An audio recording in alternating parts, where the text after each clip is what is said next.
Ladies, let me ask you something. Who do you think has a better chance of getting commitment from the right man? A woman who takes her time, dates intentionally, and really gets to know him? Or a woman who jumps in fast and gets emotionally invested right away? I'm constantly encouraging women to slow things down because so many of you are just still getting physical right away, over-texting, over-sharing your whole past on the first few dates, trying to prove your worth by giving everything up front, all in the hope that the guy's gonna see your potential and finally choose you. But here's the truth. In love and dating, urgency rarely leads to commitment. It's Vernon again. Today, I'm going to share 5 profound reasons why acting like his girlfriend before you are his girlfriend is sabotaging your chances of ever becoming his wife. If you're ready to understand why being wonderful isn't enough and what you need to do instead, please subscribe and ring that notification bell. This channel is dedicated to relationship wisdom for women who refuse to settle for anything less than true commitment. Let's begin with something that might surprise you: the hidden cost of generosity. Number 1. The investment gap. Why free benefits kill commitment. When you're in the early stages of a relationship, it's easy to get caught up in the idea of giving everything you have to make things work. You may think that by acting like his girlfriend, being there whenever he needs you, offering emotional support, giving him your time and attention, you're helping the relationship progress. But in reality, this can be one of the biggest mistakes you can make if you're hoping for commitment to come quickly. The problem is, when you offer him all the benefits of a committed relationship without him having to invest anything in return, it creates an imbalance. You're giving him the comfort, companionship, and intimacy that come with the deep connection, but he's not yet emotionally or practically invested in the relationship in the same way. You might be acting like his girlfriend, but he's still treating you like someone who's available without any real commitment. The investment gap is the space between what you're giving and what he's willing to commit to. By acting like his girlfriend without him making a clear commitment, you're essentially providing him with free benefits. The problem is, people don't value things that come too easily. When he gets everything without putting in the effort or responsibility, his motivation to commit decreases. The Chinese philosopher Mencius understood this 2,300 years ago when he wrote, "When we get things too easily, we do not prize them highly." Commitment requires mutual investment. And if you're giving him everything without asking for any emotional or tangible investment in return, he doesn't feel the need to step up. In fact, you might actually be slowing down his willingness to commit. The truth is, men, like women, need to feel invested in a relationship before they'll take the leap into commitment. And that investment doesn't just mean time and energy from you. It means him taking intentional actions that show he's willing to build something lasting. To flip the script, you need to start raising the stakes. Stop giving away all the benefits of a committed relationship when the commitment isn't there. Allow him to invest emotionally, time-wise, and in meaningful ways that show he's in it for the long haul. When you shift the dynamic from being his girlfriend without the title to creating space for him to step up and truly commit, you will begin to see his actions reflect his intentions. Have you ever noticed that the relationships where you gave the most often resulted in the least commitment? Share your experience in the comments. Your story might help someone else. But removing the investment gap is just the beginning. What we discovered next touches on something even more fundamental about how men experience desire. Number 2. The certainty trap. removing the chase removes the desire. There's an old proverb that says, "The hunter loses interest once the prey stops running." Now, before you bristle at the comparison, understand that I'm not suggesting you're prey. I'm suggesting that the psychology of pursuit is hardwired into human nature, especially masculine nature. I learned this lesson myself decades ago, in the most humbling way possible. I was pursuing a remarkable woman named Grace. For months, she was charming but elusive, available but not predictable, interested but not desperate. Then one day, Grace decided she was tired of games and made herself completely available. She called when she wanted to talk, showed up when she felt like it, made it clear that I was her priority. And something unexpected happened. My interest began to wane. It wasn't that Grace became less wonderful. It was that the mystery, the challenge, the delicious uncertainty that had kept my mind engaged suddenly disappeared. I found myself taking her for granted in ways I never intended. The Roman poet Ovid understood this when he wrote in The Art of Love, "What is easily obtained is of little value. What is hard to obtain is more precious than gold." This isn't manipulation, it's human psychology. Contemporary neuroscience confirms this ancient wisdom. The brain chemical dopamine, crucial for romantic attraction, is released not when we get what we want, but when we anticipate getting what we want. Remove the anticipation, and you remove the chemical basis for desire. Desire thrives on a bit of mystery. It's the element of the unknown that sparks curiosity and draws someone in. When a man is constantly in the loop, when he knows he can rely on you for attention, affection, or validation without having to ever make an effort or chase, the thrill of the chase vanishes. Chasing is what drives desire, and without that chase, the attraction can fade. Men need to feel like they are pursuing something worth earning. If it's handed to them too easily, the desire to commit starts to diminish. The certainty trap happens when the relationship feels too secure before the commitment is solidified.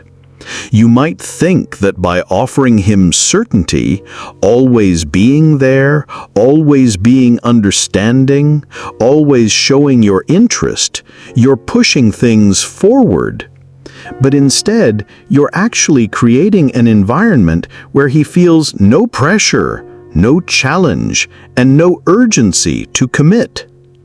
The relationship becomes safe, predictable, and comfortable, but it's also a bit boring. And the danger is he may start taking you for granted, assuming that you'll always be there, no matter what. You don't have to play games, but allowing space for him to wonder, to chase, and to earn your attention is essential. The key is to remove the certainty, not to play hard to get, but to allow him to feel that he's working towards something that's truly worth having.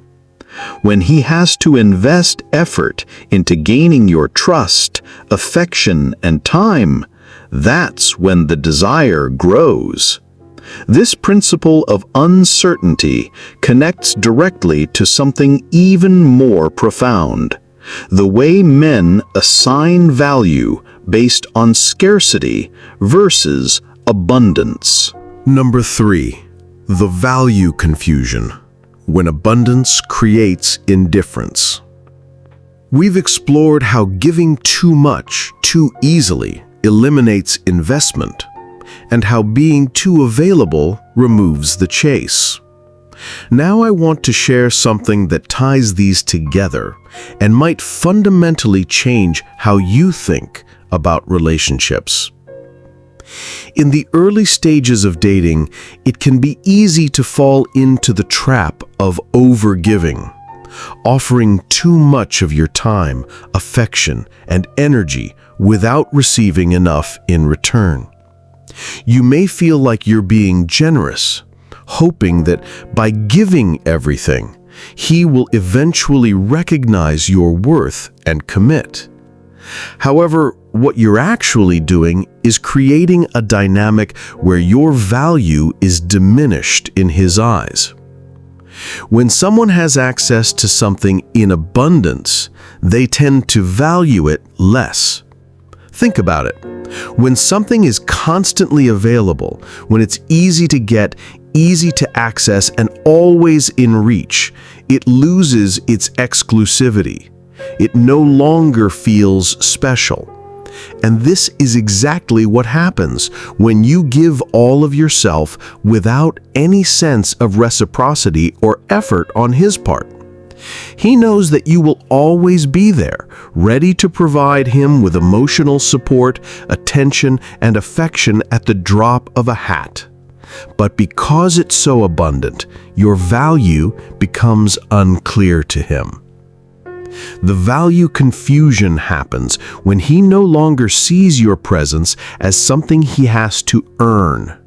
When you constantly offer yourself up, it blurs the line between genuine connection and casual availability. He begins to take you for granted, assuming that you will always be around, always available, and always willing to cater to his needs without asking for anything in return. In contrast, when you allow him to invest in you, emotionally, time-wise, or even through simple gestures of effort, you give him the opportunity to recognize your value.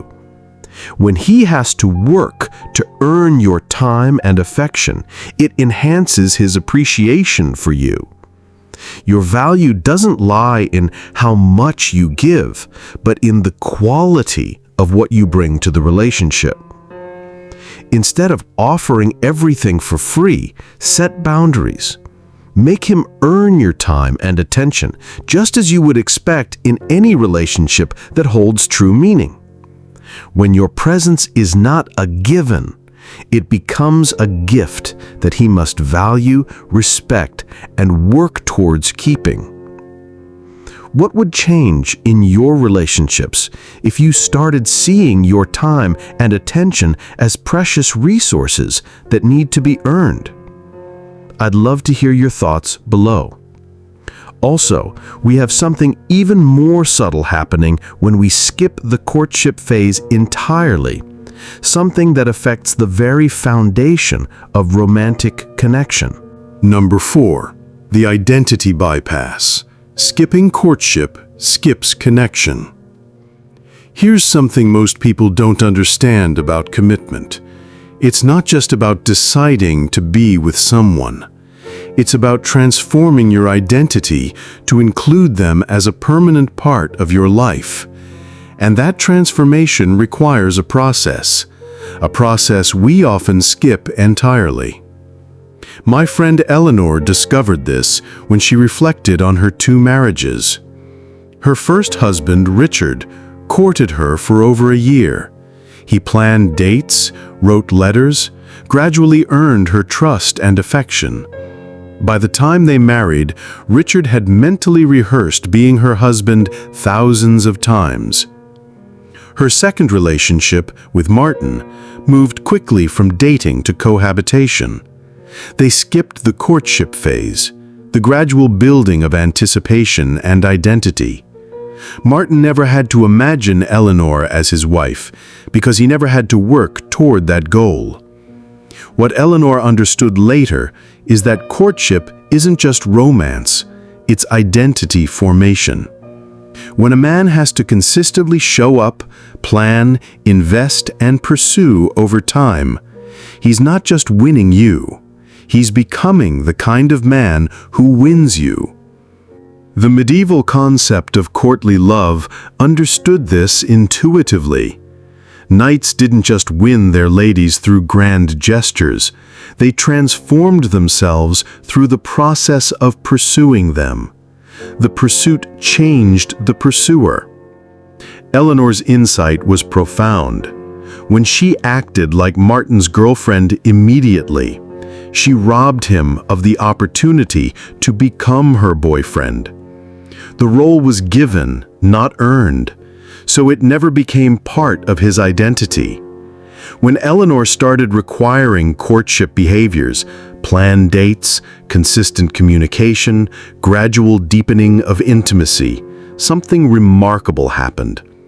Martin began seeing himself as a man who courted Eleanor, and that identity shift made commitment feel natural rather than forced.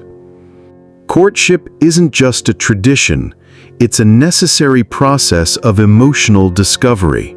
It allows both partners to take their time, ask the right questions, and create a genuine bond before jumping into the expectations of a full-blown relationship.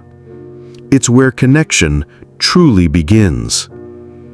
In order to build a relationship that stands the test of time, don't skip the courtship. Don't settle for a superficial connection. Invest the time in truly knowing each other, and the bond will be stronger for it. The connection you create through this process will be deeper and more meaningful than anything that comes too quickly or too easily. Which brings us to perhaps the most subtle but powerful reason why acting like his girlfriend prevents commitment: the mystery deficit. Number 5. The mystery deficit. Predictability as passion's enemy. When relationships deepen and grow, it's natural to want comfort, stability, and a sense of security. But sometimes, in the pursuit of these things, we overlook a key ingredient that fuels passion: mystery. Early in a relationship, there's always an element of the unknown. The excitement of discovery, the thrill of getting to know each other, and the curiosity about what's to come are what create the magnetic pull that keeps things exciting. However, as time goes on, especially if you're falling into predictable patterns, you may inadvertently start stripping away the very thing that made your connection so dynamic in the first place. Compare this to how most of us approach relationships. We become open books immediately, sharing our entire histories, our daily routines, our every thought and feeling. We think this creates intimacy. Actually, it creates familiarity. And familiarity, while comfortable, is the enemy of fascination. The French philosopher Simone de Beauvoir wrote, "One is not born, but rather becomes a woman." I would add, one does not reveal, but rather unveils a fascinating woman. The unveiling should take time, should have layers, should maintain elements of delightful mystery. When you act like his girlfriend immediately, you eliminate what psychologists call information gaps, the spaces between what someone knows about you and what they want to know. These gaps create curiosity, and curiosity is the foundation of sustained interest. Research by Dr. George Lowenstein shows that curiosity follows an inverted U-curve. Too little information creates indifference. Too much creates satisfaction, but just the right amount creates obsession. Vivian intuitively maintained this perfect information balance. So how do you keep the mystery alive? It's not about playing games or being elusive for the sake of it. It's about maintaining a sense of intrigue and spontaneity in your interactions. Don't always be predictable in your actions or responses. Leave room for curiosity. Keep sharing new things about yourself, create new experiences together, and embrace spontaneity. That's how you reignite the spark. Passion is like a flame that needs air to breathe. If it becomes suffocated by predictability, it will eventually fizzle out. So make sure you're constantly adding new elements of excitement and surprise to your relationship. Keep that mystery alive, and the passion will follow. You see how all 5 reasons interconnect. When you remove investment, chase, scarcity, courtship, and mystery, you remove the psychological foundations that create and sustain commitment. You become comfortable rather than compelling. As we reach the end of our journey today, I want you to understand something crucial. None of these principles are about changing who you are. They're about changing how you present who you are, strategically, wisely, with an understanding of human psychology that serves your deepest desires.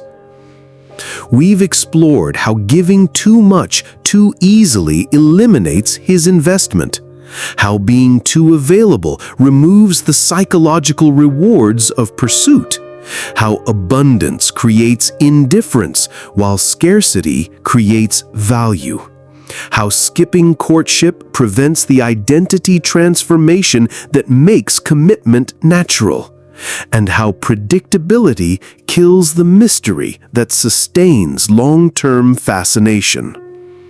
But these aren't manipulation tactics, they're wisdom practices. They're about honoring yourself enough to require others to honor you too.